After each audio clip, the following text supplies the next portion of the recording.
Good morning. My name is Amanda Rivera. I'm the hearing examiner presiding over today's case.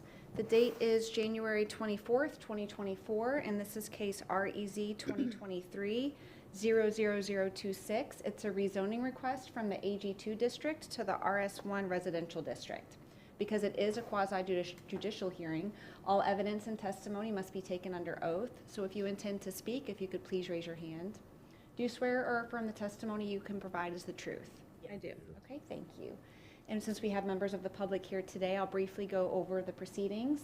First, we're going to hear from the applicant. They're going to present their request in the case and call any witnesses that they may have to support that request. Following their presentation, we will hear from the county staff. They'll present their review and recommendation in the case, which is a recommendation of approval. Because this is a conventional rezoning request, there are no conditions or deviations that can be sought or requested, so it would simply be an approval or a denial in this case. Following their presentation, we will open up public comment. That would be the opportunity for any members of the public to come forward and put their comments on the record. After that, we will come back to the applicant and the staff for their rebuttal and their closing comments. So with that, we will begin if the applicant's ready.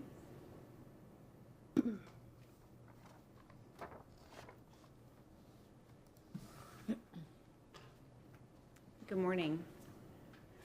Good morning, Madam Hearing Examiner. I'm Veronica Martin, Senior Planner with TDM Consulting, representing the applicant, Mr. Matthew Daly. I have been accepted as an expert witness in the LEED plan and the Land Development Code, and I would ask to be accepted as such again today. Yes, thank you. I do have one exhibit I would like to enter into the record this morning, and it's a copy of today's PowerPoint presentation. Thank you. I will accept that, and that will be applicant's exhibit 1. Thank you.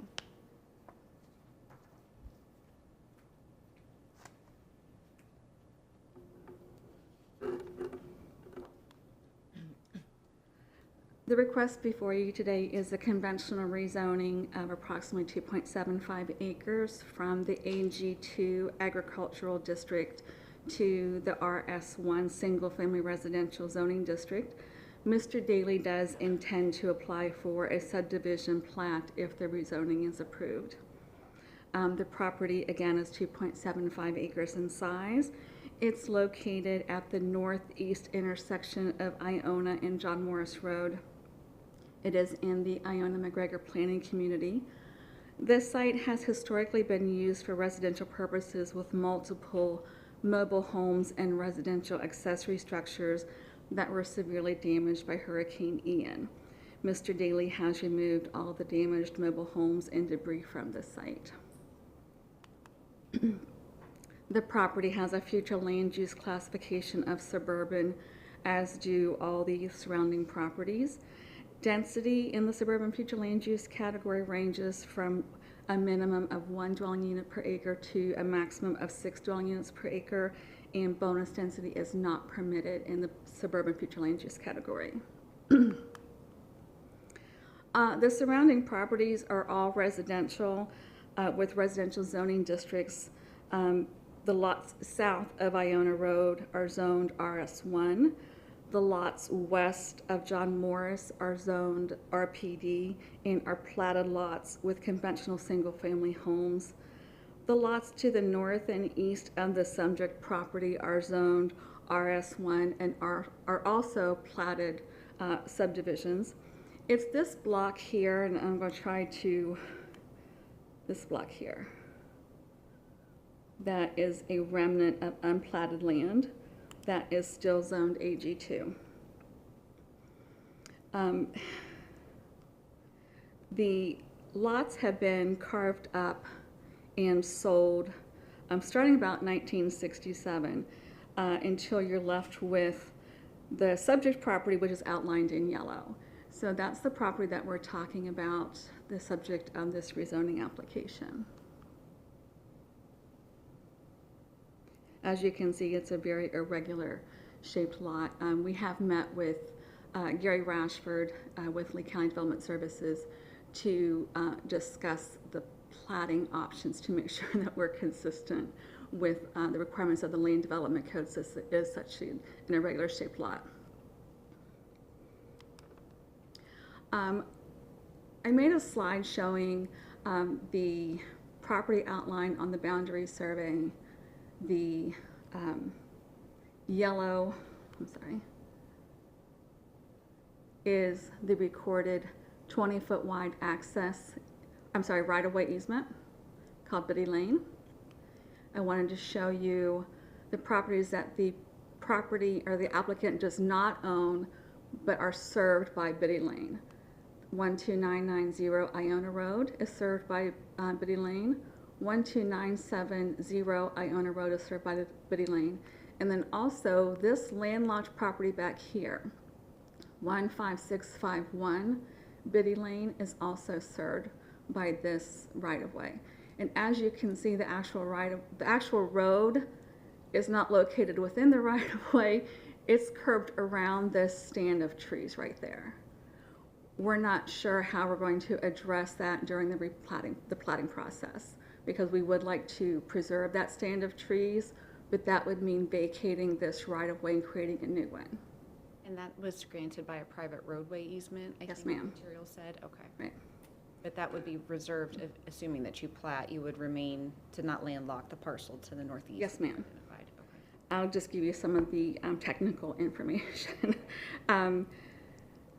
The 20-foot roadway easement is recorded per OR Book 1642, page 1275. Again, it is known as Biddy Lane and does provide access to the two lots on Iona Road and then the landlocked parcel on Biddy Lane. And again, none of those properties are owned by the applicant. And again, the actual Shell Road does start out at the right-of-way, but then it does curve around those existing mature trees. Again, the applicant did remove all of the trees that were damaged by Hurricane Ian. So there's still a stand of mature trees that he does want to try and preserve. That will be determined at the time of the plat and development order. And if we can meet the requirements of the Land Development Code and relocate that road to its existing location, or the easement to its existing location. I'm going to go on to utilities. LCU did provide a letter of availability stating that potable water and sanitary sewer is available and adequate to serve the subdivision at this time.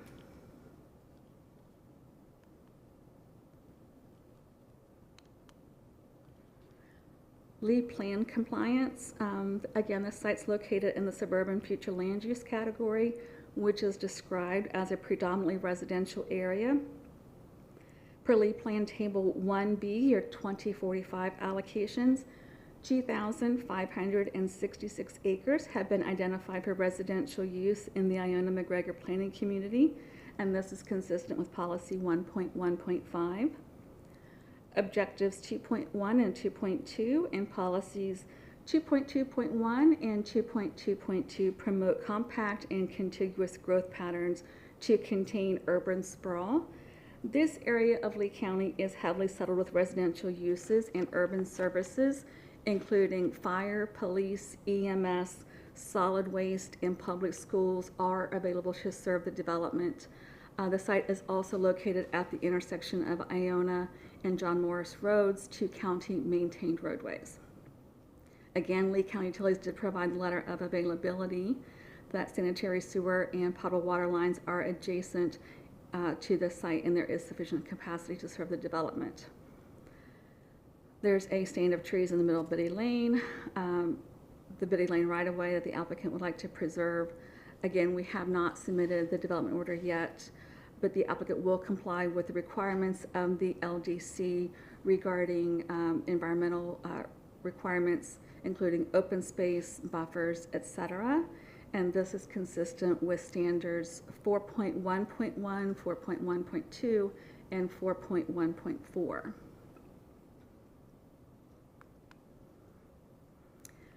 Lead Plan Goal 5 is to accommodate the projected population of Lee County in the year 25 in appropriate locations guided by the future land use map. The purpose and intent of the RS1 zoning district is to provide suitable locations for detached, conventionally built single-family dwelling units. The surrounding land uses are all single-family homes, most of them on platted lots. Lead Plan Policy 5.1.2 prohibits residential development where physical constraints or hazards exist. The property is located in the coastal high hazard area, which will be addressed at time of local DO permitting. And this rezoning request is consistent with Lead Plan Goal 5 and Policy 5.1.2. The property is not located in a flowway and does not contain wetlands. However, surface water management and protection of water resources will be required at the time of the local DO permitting. This is consistent with goals 60 and 61. And as previously stated, the property is located in the coastal high hazard area. The applicant will comply with the requirements of the LDC and any other local, state, or federal regulations at the time of DO permitting, including the hurricane shelter and evacuation requirements. This is consistent with policies 101.1.1, 101.3.2, and 101.3.4. The existing site doesn't have a formal drainage plan. Surface water just sheet flows naturally across the site. A surface water management plan will be provided at time of DO permitting, and this is consistent with Lead Plan Policy 126.1.4. The applicant has proven entitlement to this conventional rezoning request as set forth in Land Development Code Section 34-145D4A1. The request does comply with the Lead Plan. It does meet the Land Development Code and other applicable county regulations. It is compatible with existing and planned uses in the surrounding area.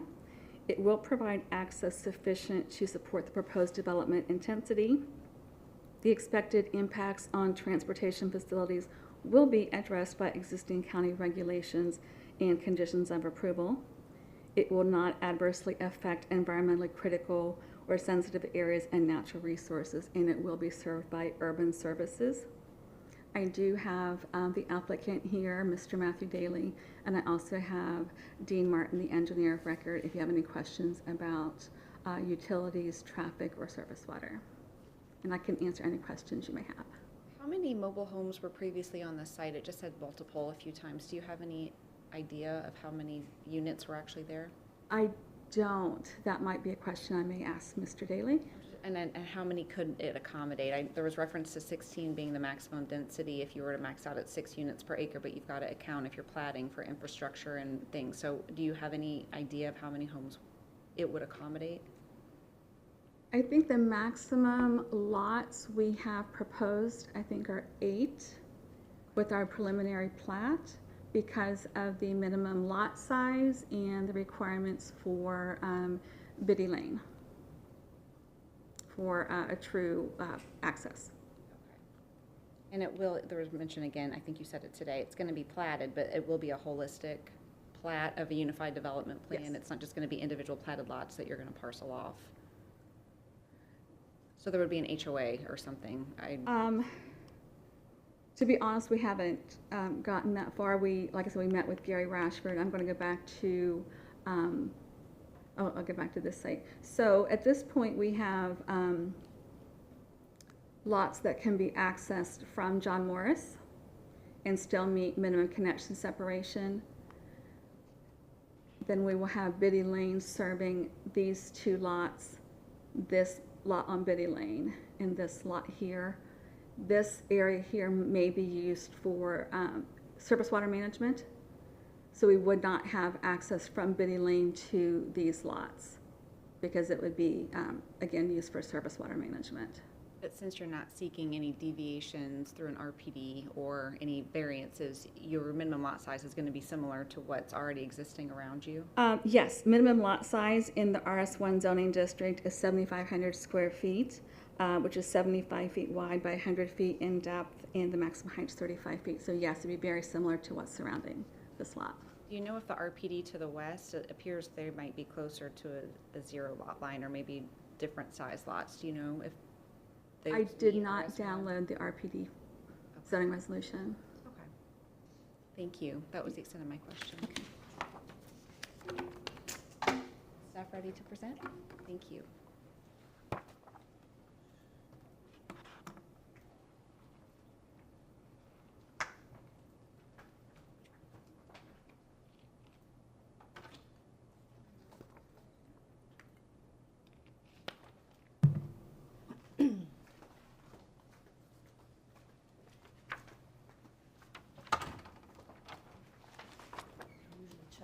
in today. Sorry. That's okay. Good morning. Good morning, Madam Hearing Examiner. For the record, I'm Mary Sue Groth, a planner with the Department of Community Development Zoning Section. I've previously been qualified as an expert witness in land use planning, the Lee County Land Development Code, and Comprehensive Plan, and wish to do so again today. Yes, Thank you. I do have my PowerPoint presentation. I also have an email from a surrounding property owner that Veronica actually discussed in her presentation as well. It's just some correspondence back and forth. I don't know if it's something you'd like me to go ahead and submit as an exhibit. Okay. Certainly. Did it offer any indication, was it questioning the project, or did it have support or opposition? They just really wanted to stay informed and be part of the The process. Okay. part of the process, but they live out of town. So. Okay. Just for housekeeping. Or out of town for the town. So. Yes. Okay. For housekeeping purposes, we've got the staff report as Staff Exhibit 1, and then Staff Exhibit 2 will be the presentation, and then Staff Exhibit 3 will be the email. And that was provided to the applicant prior to hearing as well. They've seen the email I correspondence. did not give them a copy of the email, but I can forward it to you. Thank you. Veronica. Yeah. Okay. All right, I'll start with the applicant's request and staff recommendations. I'll try not to overkill it because Veronica did a really great job on her presentation on a lot of the things that I'm going to cover. I'll hit on some points that I think are important that she did not elaborate too extensively on.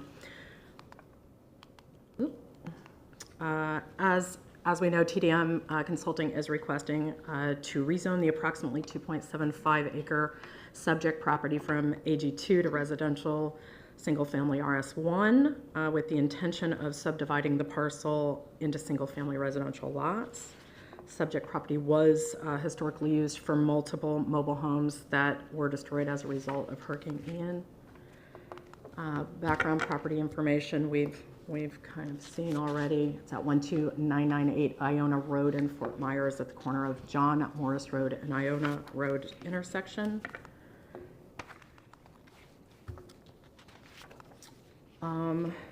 Property does reside within the suburban future land use category and is zoned AG2, and it does also reside within the Iona McGregor planning community.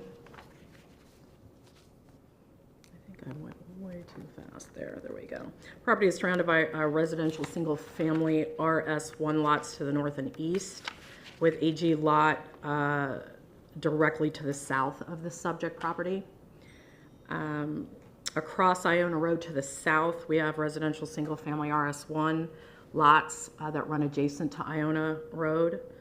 And across John Morris Road to the west is that residential plan development Veronica discussed, known as Calusa Creek. Was formerly known as Riverview Lakes, CPD. This hearing was advertised to the public in the Fort Myers News Press on January 11th, so I'll move forward to the zoning criteria covering LDC section 34-145 D4A. For consistency with goals, objectives, and policies, a Lee plan, as previously mentioned by Veronica, the parcel is located in the suburban future land use as established by Lee Plan Policy 1.1.5, which consists of predominantly residential areas and where it is appropriate to protect existing or emerging residential areas. The proposed residential single-family RS1 zoning would be compatible with the surrounding uses. Objective 2.1 of the Lee Plan promotes continuous and compact growth to contain urban sprawl. Rezoning the subject property to RS1 provides consistency with the existing surrounding properties, and as previously mentioned, the historical use of single-family mobile homes already. Objective 2.2 and Policy 2.2.1 discuss the new growth in future urban areas where adequate public facilities exist. The property is located at the northeast corner of the intersection of John Morris Road and Iona Road, both of which are county-maintained roads, and they do have adequate public facilities, including fire, police, EMS, solid waste, and public schools do serve the property as well. Is that first one along Gunnery Road and a commercial overlay? That's not this property, correct? There's no, Did I have the wrong case map in there? on the top, I just want to confirm, I don't have anything about a commercial overlay. Oh, I'm sorry, that was from a previous case. It's not part of that. I'll have to change that in the, Make a note, I just wanted to be. sorry about that, yeah. No, not at all. It's from a previous rezone. I must have missed it. Okay.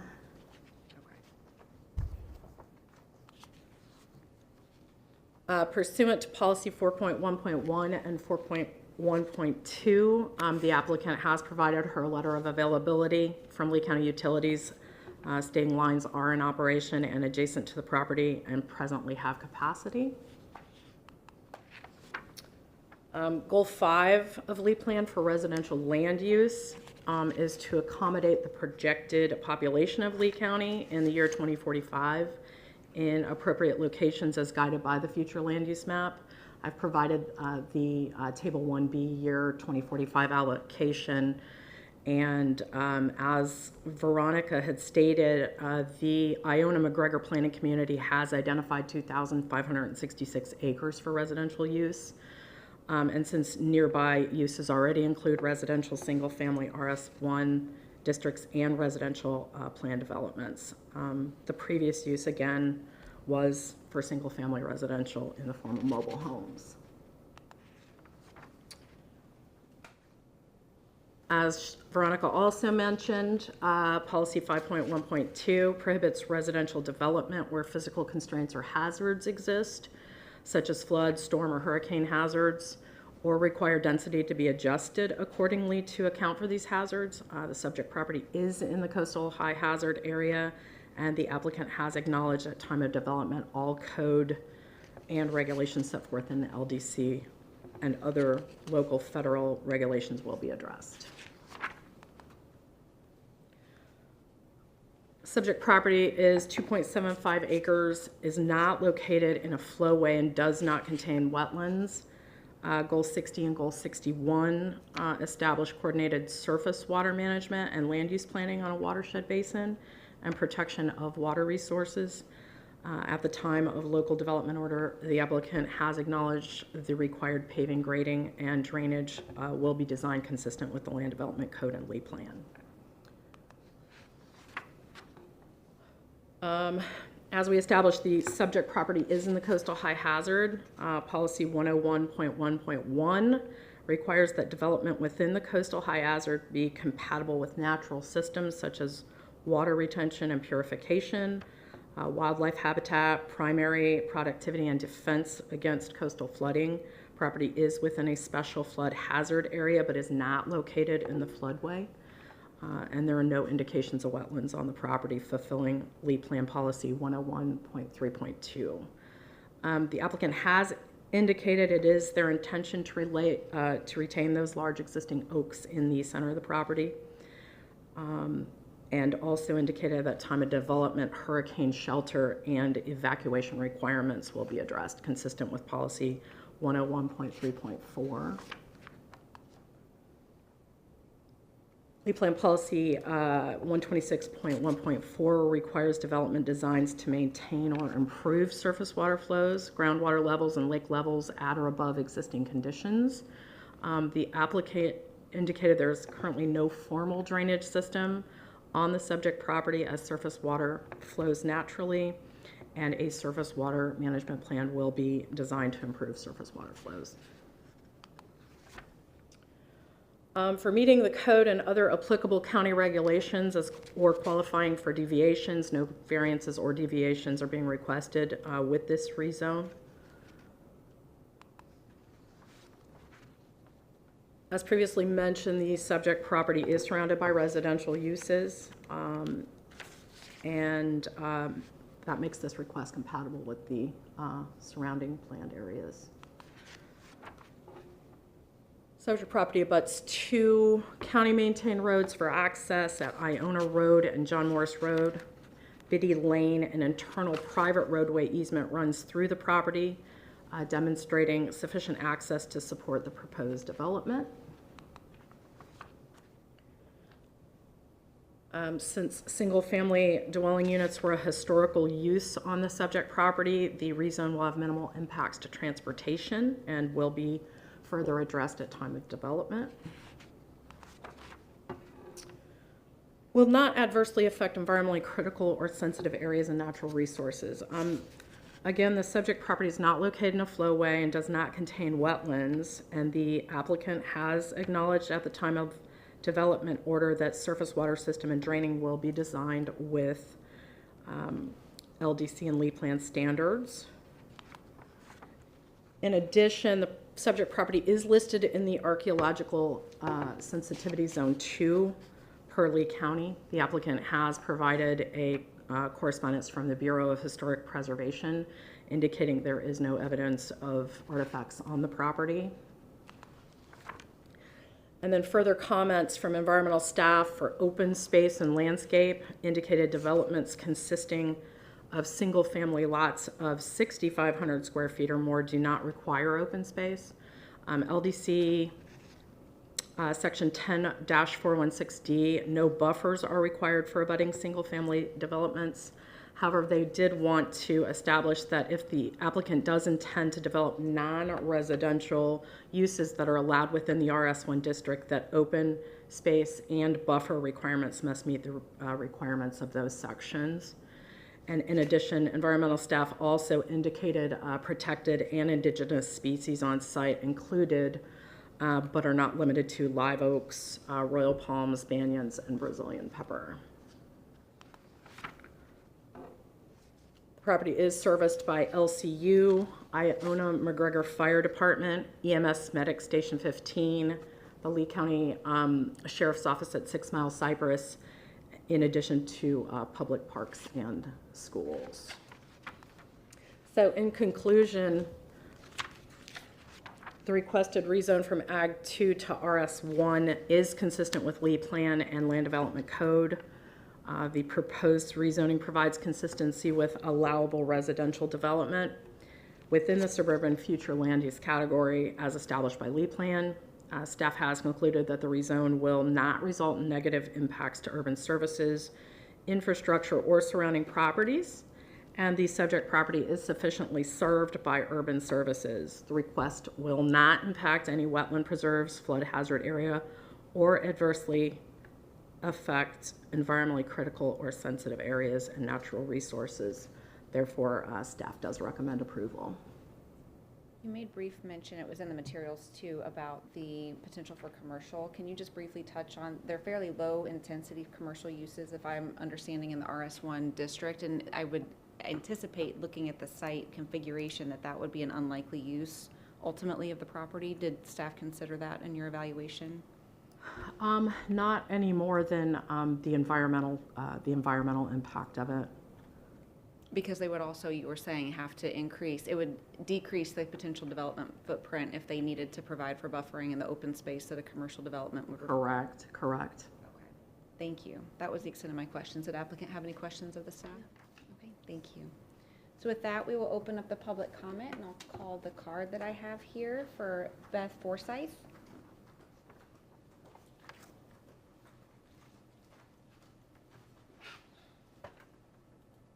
Good morning. Good morning. Thank you so much for hearing me. My sister is at home, and we own this property 50-50.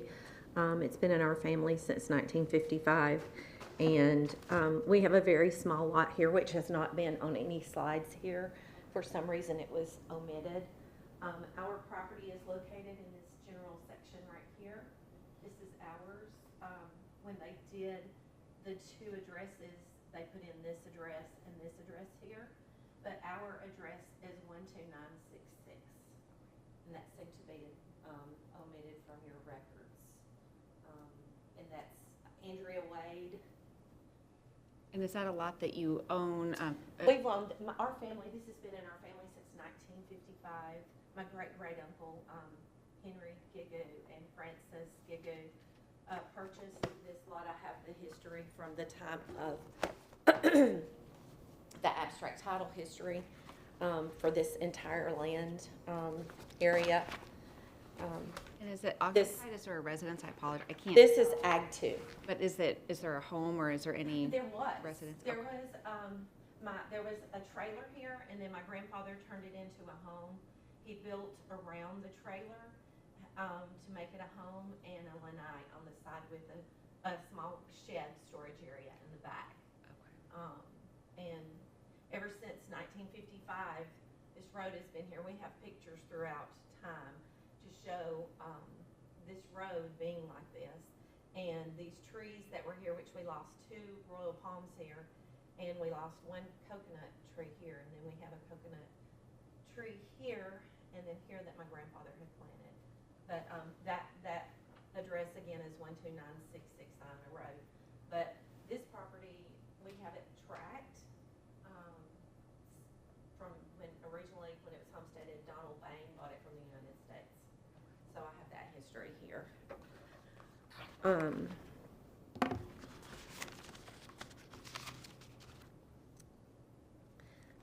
Like I said, this property is zone Ag 2. My sister Andrea Wade and I want to keep it Ag 2, and we don't want any thing to hinder our small lot area that we have here, or anything to hinder the original footprint of the home that my grandfather built here. The original home that was here when Henry Gigu and Francis Gigu lived here was torn down by a tornado. I believe it was in the late 60s or 70s. And my grandfather put the trailer back, and then he turned that home into the home with the lanai and the storage unit in the back. And it was destroyed by Ian. My sister and I cannot afford right now. We both have children in college, and we just can't afford to put a home back here. My sister and I would like to eventually someday maybe build something that we can utilize here for ourselves. So our concern is, and I guess my question is this going to be a paved road coming in and out? And I'm concerned about traffic flow here. So we're wanting to know questions about that. Will this road remain the same as it has before? And we don't want any of our vegetation there to be hindered. That property has been in our family, like I said, before I was born.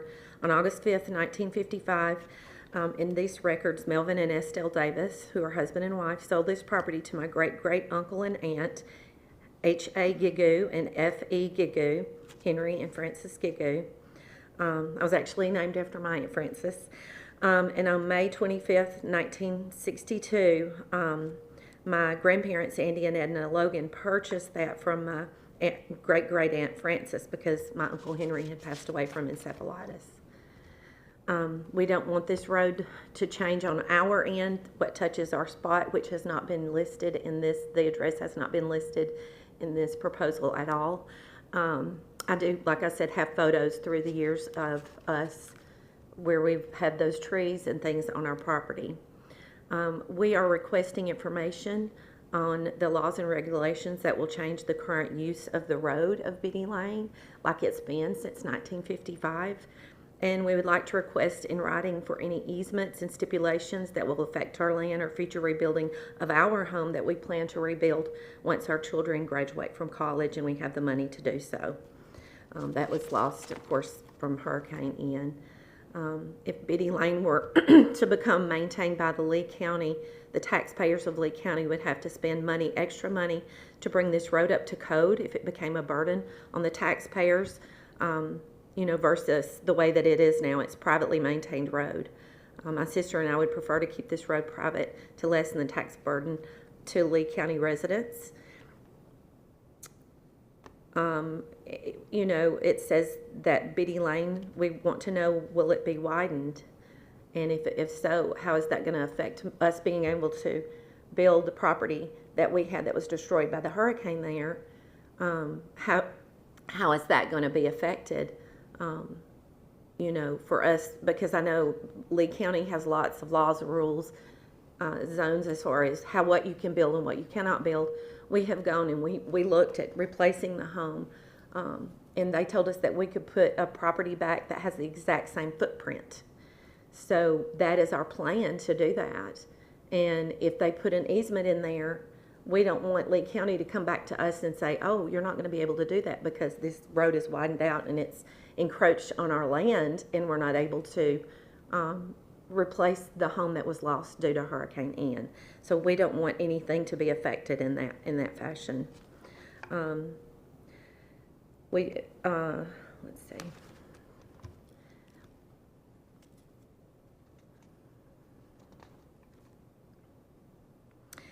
My concern is the 20-foot road easement on Beatty Lane. If that is paved, like I said, the vegetation that my grandparents planted there, I'm very concerned about that being removed in any changes to Beatty Lane that approaches our lot. Ours, like I said, was the Ag 2,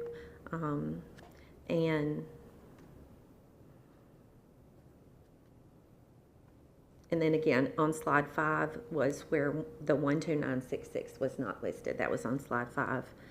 They had said, you said there were 2 lots, but there's actually 3 lots. That's not on your records, in any of your records. We do still have a mailbox there, so I mean, you should see the 3 mailboxes instead of just the 2 to see that. I do understand that Lee County has rules and regulations and laws regarding the urban sprawl and the zoning laws. However, I do want to remind you that my family, as I have records here, have paid taxes to all urban services, fire, police, EMS, solid waste, and public school development since 1955. And we have never failed to do so throughout history of time. So you can go back and look at that. I do realize that in 2045 that your land use map, that you want to move things to the RS1 zoning district, and that your Lee County goal in 5 and policies 5.12 and the goals 60 and 61. My sister and I want to know how this is all going to affect us. We do not want that to be affected to us. We want to protect that.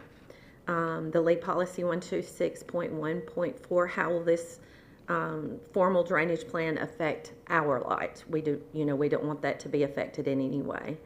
To come up to criteria and compliance codes. I do realize there's 8 lots that are proposed, and that's fine. I do have a concern about the traffic flow on Beatty Lane being, different than what it was before, because I realize a lot of people access those properties from John Morris.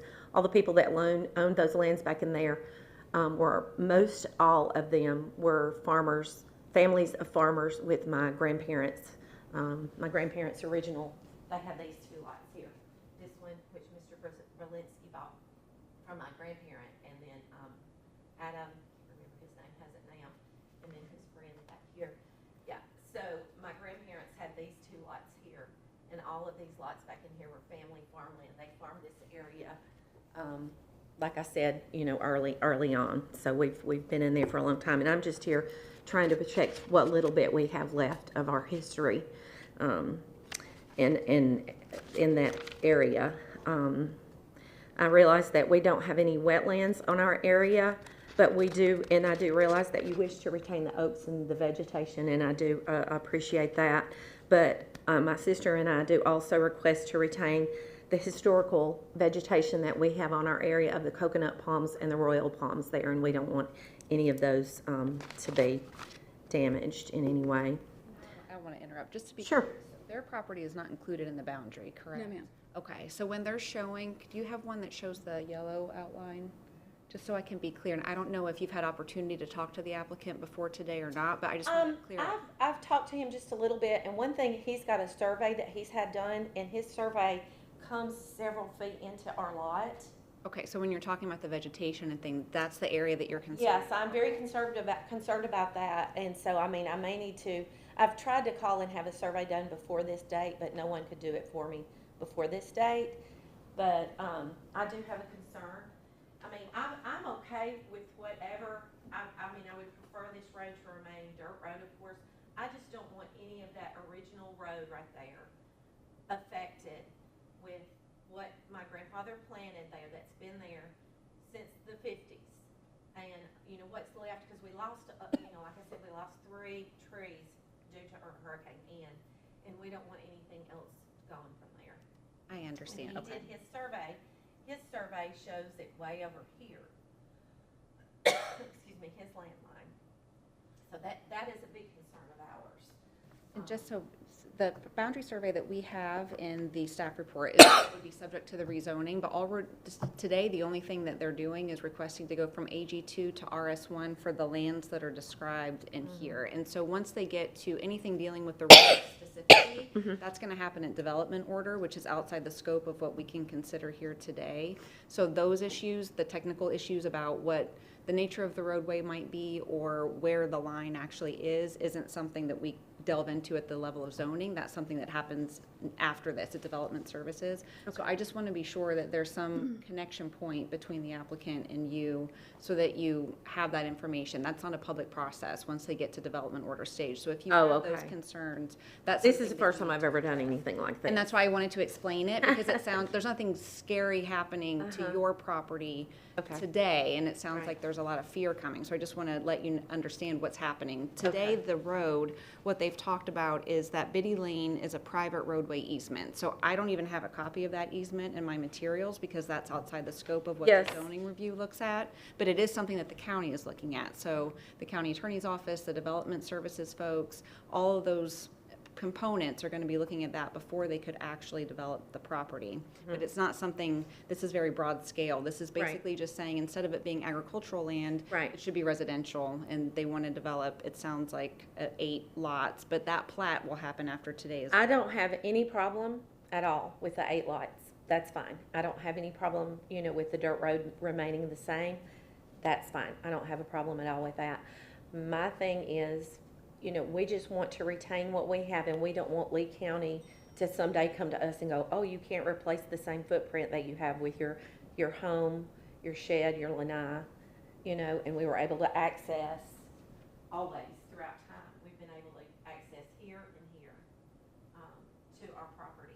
And that's why I want to be sure, because again, the roadway easement, I don't have information about, but I want to be sure you have the contact information of the applicant so that those conversations can continue. And then, as I said, the development services folks and the county attorney would be your next best contact points. Okay, so is this being proposed to be a paved road that's going to be maintained by the Lee County taxpayers? So No, ma'am. It'll be dirt road still? Well, it is not.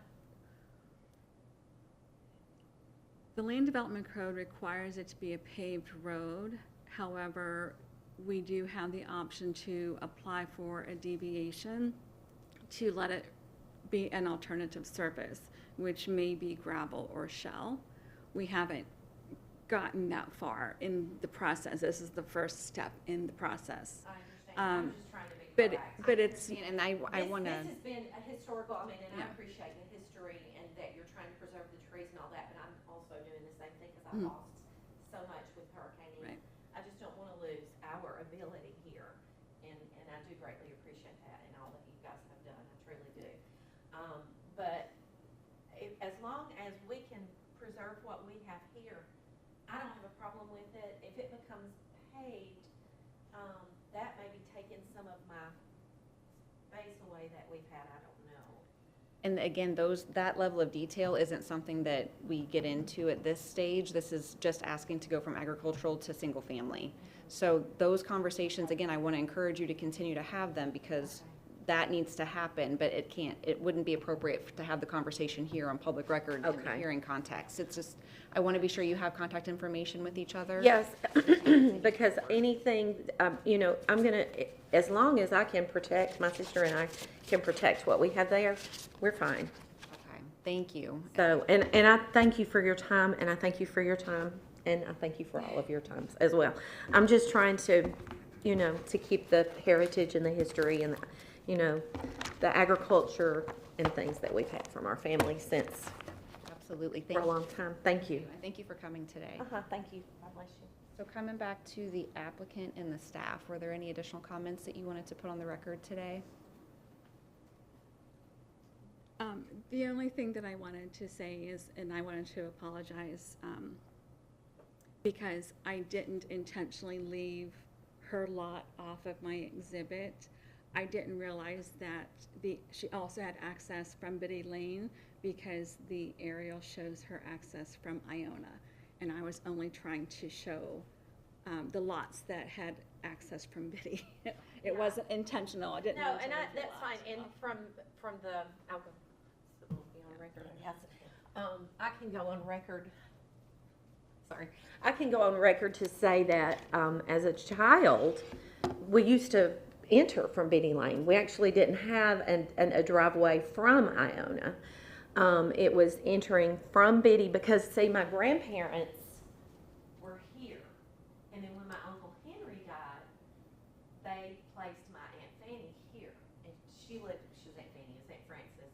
She lived here until my grandparents used this property as a rental property to make money, and my Aunt Frances bought from Estelle and Melvin, bought a trailer back here that she lived in.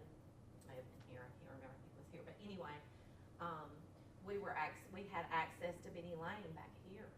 Okay. We always, because I lived here when I met my husband. He's from Fort Myers, and I met him here, and the parking driveway was right back here. We would always drive around and park here. But when I think the sewer people, or I can't remember when it was, but they put up the road here. I was young. But anyway, thank you. That was the last comment that you had. Staff have any further comments or anything to place on record? Okay. Okay, so with that, we will conclude the public comment today in the hearing. Again, I would just encourage applicant and the landowner to continue discussions. Those things, again, happen outside the scope of this, but I appreciate all the comments that you put on the record today. I will issue a decision in this case, and if you spoke today, you'll receive a copy of that once it's released. Thank you. Thank you, everyone, for coming today. Please stay well.